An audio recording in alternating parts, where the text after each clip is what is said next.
আজ আমরা MS এক্সেলে EMI calculator তৈরি করা শিখব। এই ক্যালকুলেটরের সাহায্যে আমরা কোনো লোনের মান্থলি ইনস্টলমেন্ট কত হবে তা সহজেই নির্ণয় করতে পারব। তোমরা দেখছো সন্দীপ অনলাইন, আর আমি তোমাদের অনলাইন স্যার সন্দীপ।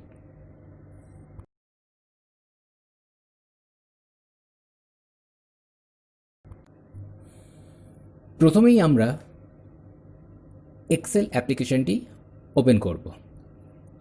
আমি এক্সেলটি ওপেন করলাম, যেখানে অলরেডি আগে থেকেই আমি একটি ক্যালকুলেটরের ফরম্যাট তৈরি করে রেখেছি সময় বাঁচানোর উদ্দেশ্যে। তো আমরা দেখতেই পাচ্ছি যে সেখানে আমাদের লোন পেমেন্ট ক্যালকুলেটরে পারচেজ অ্যামাউন্ট, ডাউন পেমেন্ট কত হবে, ডাউন পেমেন্টের অ্যামাউন্টই বা কত, লোন অ্যামাউন্ট, তার টার্মস কী, ইন্টারেস্ট রেট কত, সবই দেওয়া আছে। এবং আমাদের মান্থলি ইনস্টলমেন্ট যে সূত্রটির সাহায্যে নির্ণয় করা হবে তার নাম হচ্ছে পিএমটি। পিএমটির ফর্মুলাটিও আমরা এখানে দেখতে পাচ্ছি। এখন ইএমআইটা কি না, যখন আমরা কোনো জিনিস কিনতে যাই, যদি পারচেস প্রাইস আমরা পুরোপুরি দিতে না পারি, তো আমরা কি করি, সেটাকে ভেঙে কয়েকটি মাসে ভাগ করে নিই এবং প্রতি মাসে সেই টাকাটা আমরা দিয়ে আসি। তো এখানে নর্মালভাবে দেখতে গেলে যে প্রিন্সিপাল অ্যামাউন্টটা আছে সেটা শুধু দেওয়া হয় না, প্রিন্সিপাল অ্যামাউন্টের ওপরে তার সাথে ইন্টারেস্ট অ্যাড করে সেই টাকাটা আমরা পে করে থাকি। তো সেই টাকাটা নির্ণয় কিভাবে হয়ে থাকে, যদি আমরা এই ক্যালকুলেটরটি তৈরি করে নিতে পারি, সহজেই যে কোনোভাবে আমরা ইএমআই নির্ণয় করে নিতে পারবো। তো আমরা ডাইরেক্ট শুরু করি। ধরা যাক আমরা একটা স্কুটার বা বাইক কিনতে গেছি। শুধুমাত্র স্কুটার বাইক কেন, আমরা আজকাল যে কোনো জিনিসই কেনার জন্য লোন পেতে পারি। সেই লোনের অ্যামাউন্টের প্রথম শর্ত হচ্ছে কিছু ডাউন পেমেন্ট করতে হবে। তো আমি ধরে নিলাম যে স্কুটার বা বাইক কিনতে গিয়ে আমার স্কুটারের দাম 70,000। এবার কোম্পানি শর্ত হচ্ছে যে ডাউন পেমেন্ট করতে হবে 20%। আমরা এই পার্সেন্টেজ পরে চেঞ্জ করে দেখব যে অন্য কিছুতে এফেক্ট পড়ে কিনা। ডাউন পেমেন্ট 20% হলে আমাদের ডাউন পেমেন্ট অ্যামাউন্ট কত হবে না, equal purchase amount into down পেমেন্টের অ্যামাউন্ট পার্সেন্টেজ। তাহলে আমাদের ডাউন পেমেন্ট হলো 14,000। তাহলে আমাদের লোন অ্যামাউন্ট কত হবে না, লোন অ্যামাউন্ট হবে 70,000 থেকে 14,000 মাইনাস করে যেটা থাকবে সেটাই হচ্ছে আমাদের লোন অ্যামাউন্ট। তাহলে আমরা এটাও ক্যালকুলেট করে নিই, ইকুয়াল 70,000 মাইনাস ডাউন পেমেন্টের অ্যামাউন্ট 56,000। এই 56,000কে কোম্পানির শর্ত অনুযায়ী আমাকে 36 মাসে বা 3 বছরে শোধ করতে হবে, এবং তার জন্য তাদের ইন্টারেস্ট রেট ধার্য করা হয়েছে 6.7% PA, অর্থাৎ পার অ্যানাম বা বার্ষিক। এই বার্ষিক ইনস্টলমেন্টেরটাকে আমরা কনভার্ট করে নেব মান্থলিতে ইন্টারেস্টটাকে, সেটা কীভাবে সেটা আমরা পরে দেখছি। এবার এই পিএমটি যে ফর্মুলাটি আছে, এই পিএমটি ফর্মুলা আমরা তখনই অ্যাপ্লিকেবল করব যখন আমাদের সিম্পল লোন অ্যাকাউন্টের ক্যালকুলেশনটা হবে। তার জন্য আমি একটা নোট দিয়েও রেখেছি, এখানে আমরা দেখতে নিতে পারছি, যেখানে আমাদের লোন ফিক্স থাকবে এবং লোনের পার্সেন্টেজও ফিক্সড, এবং প্রতি মাসে যেটা হবে সেটা আমরা পে করব। এতে কোনো অ্যাডভান্সের ব্যাপার নেই। অ্যাডভান্সের লোনের ক্যালকুলেশন আমরা পরে শিখব। এখন তাহলে মান্থলি ইনস্টলমেন্ট কত হবে সেই সূত্রটা আমি ঠিক এর পাশেই দেখো লিখে রেখে দিয়েছি।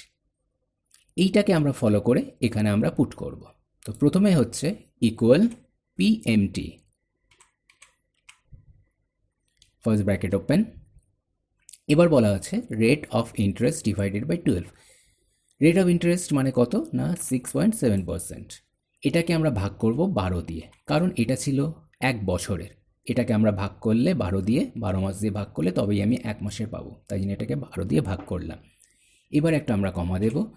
এবার আমাদের বলা হয়েছে টার্মস বা কত মাসের জন্য আমি লোনটা নিয়েছি। তো লোনটা নিয়েছি আমি 36 মাসের জন্য, এবার কমা। এবার আমরা দেখতে পাচ্ছি লেখা আছে মাইনাস লোন অ্যামাউন্ট, অর্থাৎ আমাদের যে লোন অ্যামাউন্টটা নিয়েছি সেটা আমরা লিখব, তার আগে একটি মাইনাস সাইন দিয়ে দেবো। তার কারণ প্রত্যেক মাসে শোধ করতে করতে আমার লোন অ্যামাউন্টটা তো শেষ হবে, তার জন্য আমরা মাইনাসটা দিলাম, ব্র্যাকেট ক্লোজ, এন্টার। এই হলো আমার মান্থলি ইনস্টলমেন্ট, যেটা আমাকে প্রতি মাসে, যেটা 3 বছর ধরে আমাকে পরিশোধ করতে হবে। এটাই আমাদের মান্থলি ইনস্টলমেন্ট। এতটাই হলেই আমাদের কাজ হয়ে যায়। কিন্তু এরপরে যদি কোনো জিএসটি বা সার্ভিস ট্যাক্স ইত্যাদি অ্যাড করা হয় তাহলে তার জন্য আমাকে এখানে সেই পার্সেন্টেজটি লিখতে হবে। ধরা যাক জিএসটি হিসাবে আমি 18% চার্জ করছি, তাহলে আমাদের পেবেল অ্যামাউন্ট কত হবে জিএসটি নিয়ে?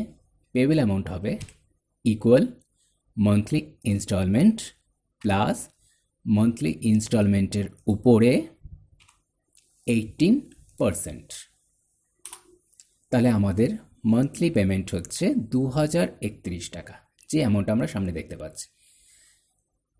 এবার আমরা দেখে নেব যে লোন অ্যামাউন্ট আমার যা ছিল, আমি পেয়েবেল করলাম কত অ্যামাউন্ট, তাহলে আমি এক্সট্রা পে কত করেছি সেইটা দেখার জন্য প্রথমেই আমাদের ইকুয়াল দিয়ে সিলেক্ট করতে হবে লোন অ্যামাউন্টটিকে। পেয়েবেল অ্যামাউন্ট কত না, পেয়েবেল অ্যামাউন্ট হচ্ছে যদি জিএসটিকে বাদ দিয়ে আমরা নিই তাহলে এই জিনিসটা এটার সাথে আমরা গুণ করব 36 মান্থস, আর যদি জিএসটি নিয়ে করি তাহলে আমরা সিলেক্ট করব এইটাকে ইন্টু 36 মান্থস। তাহলে আমি ধরে নিচ্ছি এটা জিএসটি নিয়েই আমি পে করছি, তাহলে জিএসটি ইন্টু 36 মান্থস। তাহলে আমার পে হলো 73,000, তাহলে আমি এক্সট্রা কত পে করলাম?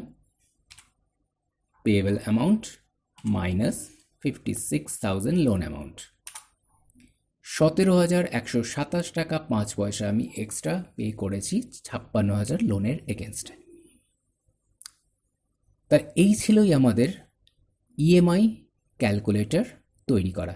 এই ক্যালকুলেটর তৈরি হয়ে থাকলে এটাকে যদি আমরা সেভ করে রেখে দিই, শুধুমাত্র পরে পারচেস অ্যামাউন্টকে চেঞ্জ করে বা ডাউন পেমেন্টের পার্সেন্টেজ চেঞ্জ করে বা টার্মস, ইন্টারেস্ট রেট ইত্যাদি চেঞ্জ করে ডাইরেক্ট আমরা কিন্তু মান্থলি ইনস্টলমেন্ট নির্ণয় করতে পারি।